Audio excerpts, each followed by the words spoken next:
using a triangle wave, and then I've set the warp to PWM.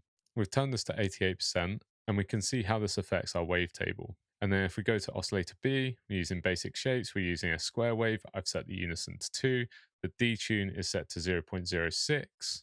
And moving on to the noise oscillator, we're using AC hum 1. And then we're using a filter on oscillator A and oscillator B. And then looking at envelope 1, we've set the attack to 0.3 milliseconds. The hold is set to 0. The decay is 1 second.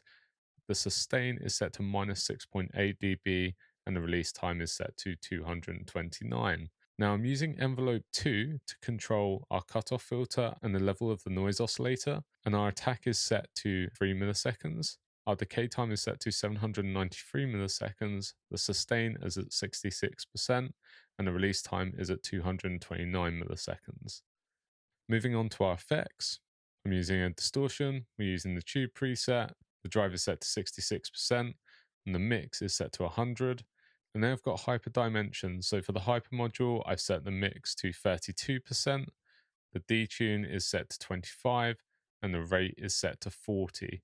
And then looking at dimension, the size is set to 33%, and the mix is set to 40.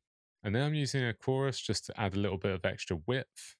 And then I've got a reverb, and the mix is set to 16%. Decay is set to 1.3 seconds, and the size is set to 11%. And then we're using an EQ just to cut out all of that low end energy.